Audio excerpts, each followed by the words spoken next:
अंतर्राष्ट्रीय गीता महोत्सव 2021 में अब ब्रह्म सरोवर का पावन तट आधुनिक मूर्ति शिल्प कला से सज चुका है, यानी पत्थरों में जान डाली जा रही है।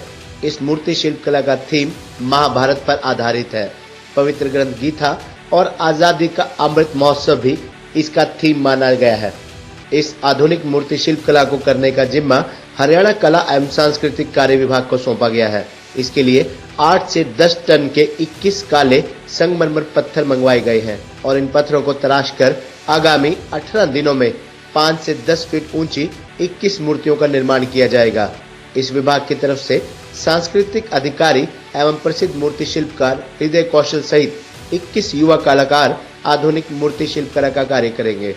मूर्ति शिल्पकार हृदय कौशल ने कहा कि पुरुषोत्तमपुरा बाग पर 42 कलाकारों द्वारा बनाई जाने वाली 21 आधुनिक मूर्ति शिल्प कला हमेशा के लिए कुरुक्षेत्र विकास बोर्ड की संपत्ति होगी और इन सभी मूर्तियों को भगवान श्री कृष्ण और अर्जुन रथ के निकट सजाया जाएगा।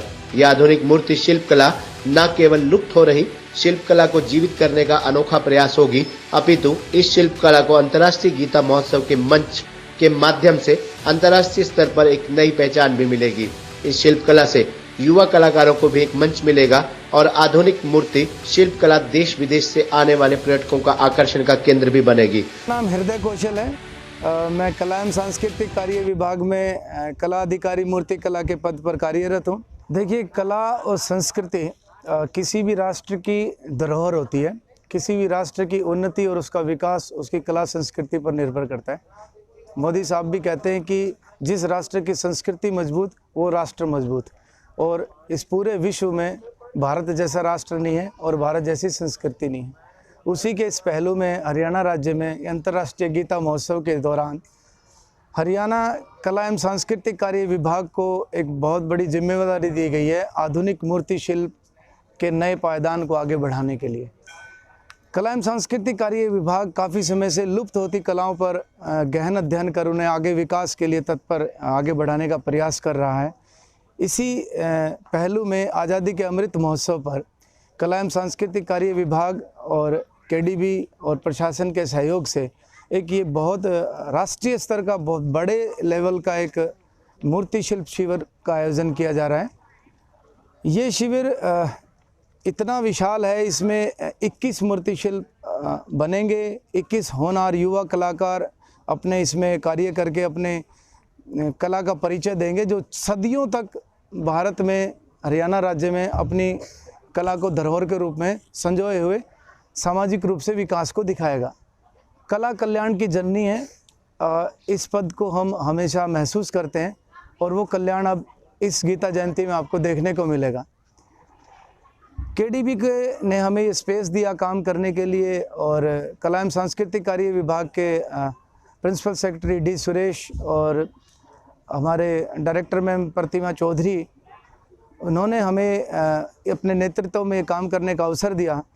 सबसे बड़ा तो ये कि हरियाणा के युवा कलाकार जिनके अंदर बहुत ज़्यादा हुनर है, बहुत टैलेंटेड और जोशीले बॉय हैं, उनको ये अवसर मिला। वो अपना कैरियर भी बनाएंगे और राज्य को एक बहुत खूबसूरत मूर्ति शिल्प देंगे जो पब्लिक आर्ट के रूप में इसी प्रांगण में सदियों के लिए डिस्प्ले की जाएगी। ये मूर्ति शिल्प ऐसे मूर्ति शिल्प हैं जो सदियों तक चलने के साथ साथ हर दिन एक नया मैसेज हर इंसान को देंगे। यहाँ पर इन मूर्ति शिल्पों के साथ बैठने से ही सारी समस्याएं, सारी परेशानियां आदमी रिलीज़ कर देता है। ये पत्थरों में इतनी ताकत है, वो अपनी खुशी को मजबूत कराने के लिए एक रिफ्लेक्शन का पावर का काम करते हैं। मैं आपको एक बात और बताना चाहता हूँ, ये विशेष रूप का पत्थर है जो पूरे संसार में सबसे ज़्यादा फेमस पत्थर है, जो पूरे संसार में सबसे ज़्यादा फेमस है। इसका मुकाबला कहीं नहीं है। ये ब्लैक भैसलाना के नाम से जाना जाता है, काला संगमरमर इसे हम बोलते हैं। इस पत्थर में अनेकों खूबियां हैं। अकेले एक ही पत्थर में 8 से 10 कलर की टेक्सचर्स इसमें हम निकाल पाते हैं। डेप्थ, फील, वॉल्यूम एक हमारा सब्जेक्ट होता है, उस तरीके से इसको हम अच्छे से रिप्रेजेंट कर पाते हैं। बहुत खूबसूरत पॉलिश होती है। और सबसे बड़ी बात यह है कि इस पत्थर में जो मूर्ति शिल्प हम बनाएंगे, इनके रख रखाव में प्रकृति का बड़ा सहयोग है। ये हमेशा चमकते रहेंगे। इनको साफ सफाई के साथ इनकी जितनी उम्र बढ़ेगी चमकते ही जाएंगे, चमकते ही जाएंगे। दूसरी बात यह है कि इस पत्थर में जो मूर्ति शिल्प बनेंगे वो जिस स्पेस पर भी यहाँ पर डिस्प्ले किए जाएंगे वही जगह लैंडमार्क हो जाएगी। आने जाने वाले अतिथि, आने जाने वाले आगंतुक, दर्शक, बच्चे, बूढ़े सब इनके साथ एंजॉय करेंगे और ये संस्कृति घर घर फैले, राष्ट्र का निर्माण करे, ये हमारा उद्देश्य है। देखिए 1966 में हरियाणा का बर्थ हुआ, उसने स्प्राउट लिया, अंकुरित हुआ, तब से लेकर। खबरनामा हरियाणा के लिए डॉक्टर राजेश वधवा की रिपोर्ट।